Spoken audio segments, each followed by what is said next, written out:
Have you got anywhere between $500 and $1 million and fancy spending it on a chronograph? Well, look no further, because we've got just the thing for you. Here's 10 different chronographs for 10 different budgets, and every single one is awesome. Want to save money on your next watch? The Watchfinder price promise means you'll get the best price. Search Watchfinder to discover more. The chronograph watch, a device that can record a period of time of your choosing, including such typical events as the boiling of an egg or the birthing of your child, has been in existence since 1816.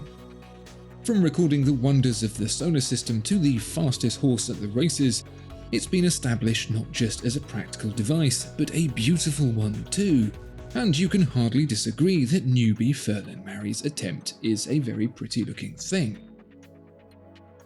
It's affordable too, tipping the scales at $550. It comes in a whole bundle of different colours, including this Havana Salmon, and really pops with its well-considered designs and neatly sculpted details, such as the curved hands and engraved pushers.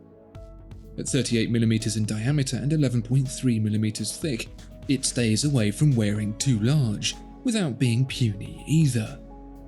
A Seiko Mecha Quartz VK64 inside keeps the cost down without sacrificing on reliability. If mechanical is more your thing, then you might be thinking that you won't find anything the right side of $1,000. Thanks to the Seagull Watch Company in Tianjin, China, and a plucky young brand called Studio Underdog, your dream of owning a mechanical chronograph for under $600 can stay very much alive. You'll notice that where the watermelon variation of the Studio Underdog chronograph benefits in value, it lacks in subtlety, and that's exactly the reason it exists. At 38.5mm across and 13.6mm thick, where it remains restrained in its proportions, it makes up for in the punch of its colour.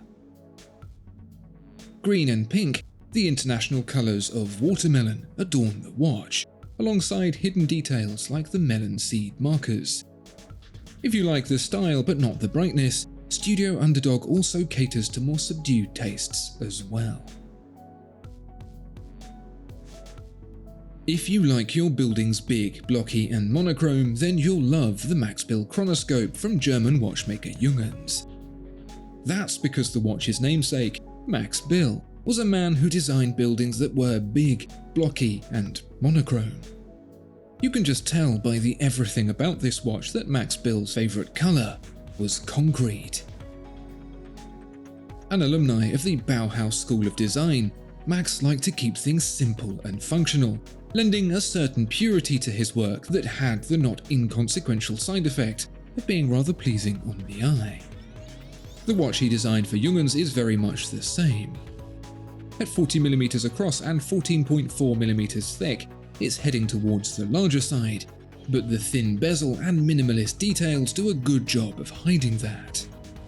Here, with a black case and white dial, its clarity could almost have you believe that Apple have started making mechanical watches. This one can be yours for around $2,000. If you lament the plain and boring default so many watchmakers fall to when it comes to designing their latest timepieces, then TAG Heuer has the answer. The $6,500 Carrera 160 years anniversary. This limited edition of 1000 may be pared back in its design, harking back to its early chronographs with its 39mm diameter and classic Heuer logo, but the flash of colour is anything but boring. Taking inspiration from the Carrera Montreal of the 1970s, there's a whole lot of primary colour going on that should, by all accounts, make it look like a child's painting, but somehow it doesn't. Instead, it gets away with being a fun watch full of character, which is good.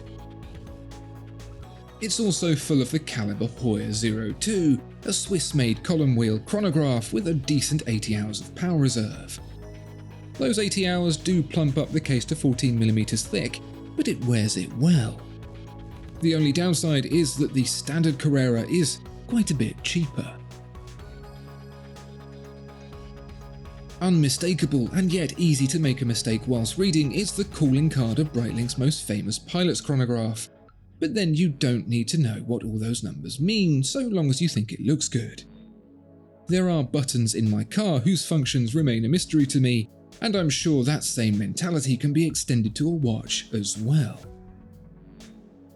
As if to encourage that, Breitling has given the Navitimer a colourful makeover, offering green, salmon and the blue you see here, alongside the usual monochrome versions.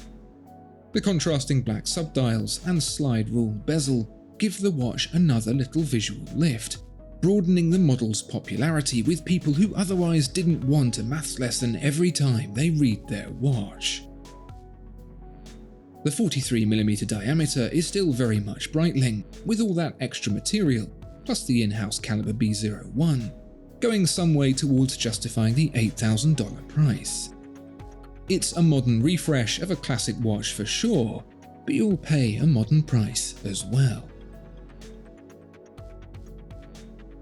We couldn't get this far without mentioning Rolex, but rather than to recommend one, it's to doff our caps to the people that saved them, or at least save the Daytona. That's because Zenith very kindly loaned its famous El Primero movement to Rolex so the failing Daytona could be kick-started with automatic winding. These days, listing the El Primero's record as supposedly the first Swiss integrated automatic chronograph sounds a bit unremarkable, and it's just not needed when the movement is as good as it is anyway. It's massively over-engineered, runs at a steaming 10 beats per second instead of 8, and in this $8,500 Chronomaster revival, looks excellent from every angle. I could have chosen the El Primero we're all familiar with, but I think this one is cooler. If you're sick of watches made by people you've heard of and want to find the indie tent at this particular festival, you've found it right here with Habring2. Designed and built by the former IWC watchmaker Richard Habring, who invented the method IWC uses to make its split-second chronographs, it'll be no surprise to you to learn that this particular chronograph is of the split-seconds variety. Richard just had to wait until the IWC patent ran out. And you'll be glad it did, because this $10,000 watch is made all the better for it. The familiar movement may source its base design from the architecture of the ETA 7750, but on top of, literally, the high-quality finish, is a module of Habring's very own, converting what was once an ordinary chronograph into one that can pause without losing its place. The mechanism doesn't just function beautifully, it looks cool too. In fact, I imagine most owners will use the 42mm chronograph watch upside down, just to peer at it in action. You wouldn't have figured seeing a Panerai in a list of exceptional chronograph watches, the Italian watchmaker better known for its time-only configurations, but as they say, here's one anyway. And this one's a special one, released in very limited numbers at just under $60,000 because Panerai fancied it. What makes this hefty 45mm Radiomir extra special is the chronograph movement itself. It's not one sourced from the brand's own stable. That usually means cheaping out, but here it's the opposite. It's to the remarkable watchmaker Minerva that Panerai turned its attention, specifically to the caliber 1322, a Patek Philippe rivaling hand-wound caliber that looks every bit this watch's price point. It's an unusual but interesting combination for sure, like putting a studded leather jacket on the Queen. Speaking of Patek Philippe, it's hard to have a list of awesome chronographs and not include a Patek Philippe. This is the watchmaker that invented much of what goes on in a chronograph watch, and so the 5172G, even at a whopping $75,000, was always going to be here. There are many other high-end chronographs for sure, but this one is the daddy. It looks pretty subtle at first glance, but surprisingly, it's anything but. The white gold case is one of the larger here at 41mm across, and is adorned by Art Deco stepped lugs and engraved pushers. You might recognise those pushers from the Furlan Marri before. Patek Philippe did it first. The rich blue dial and syringe markers are all very nice, but really it's the caliber CH29535PS we're all here for. If the Panerai combo was a bit too oddball for you, then you'll be right at home with this. In a move that will send the world reeling, our last chronograph in the list is also a Patek Philippe, but once we're through, I think you'll agree it has earned its place at the top. Quite specifically because of how much it costs. At launch, the 5976 1G Anniversary Edition would have spanked your wallet for near $100,000, but now you'll be lucky to get away with change from $1 million. Seems like a lot for a watch that looks almost identical to the $60,000 5980, but as well as the shock price, it also has a whole bunch of surprises up its sleeves as well. First off is that the white gold case is a whopping 50mm across, making it one of the largest wristwatches Patek Philippe has ever made. That's partly in aid of fitting the confusingly long anniversary messaging across the dial, and partly, well, I think that's it. It also swaps the usual metal markers for surprisingly subtle baguette diamonds. They made 1,300 to celebrate 40 years of the Nautilus, and now this brute goes for $1 million. That's a pretty happy birthday.